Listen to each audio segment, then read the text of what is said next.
Hello, આજે આપણે જાણીશું શતાવરી વિશે.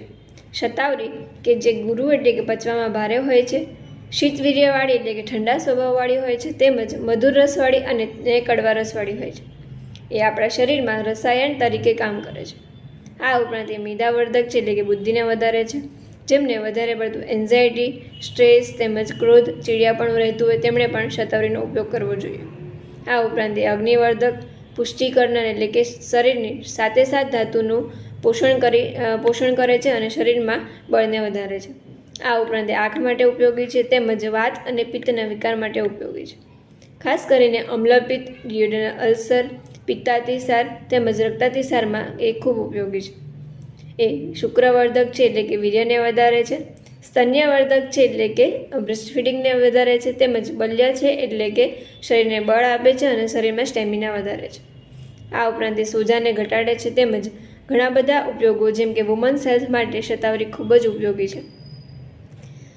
મહિલાઓની જીવનમાં જે જુદા જુદા તબક્કા આવે છે જેમ કે મેનાર્ક એટલે કે જ્યારે પણ માસિકની શરૂઆત થાય છે ત્યારે હોર્મોનલ ચેન્જીસને કારણે તેના શરીરમાં ક્યાંક કમજોરી લાગતી હોય છે અથવા શરીર દુબળું પાતળું હોય છે, તેમાં શતાવરીનો ઉપયોગ કરી શકાય છે.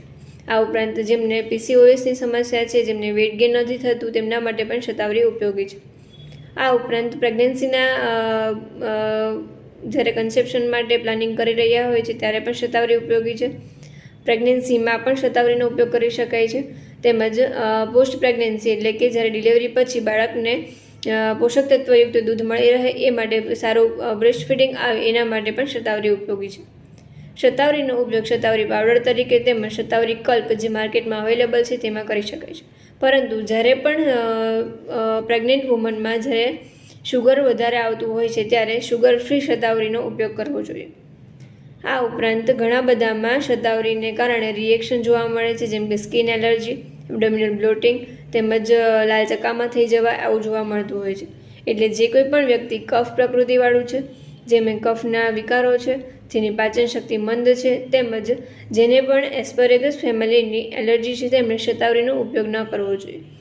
આયુર્વેદ અપનાવો, સ્ટે હેપી, સ્ટે હેલ્ધી.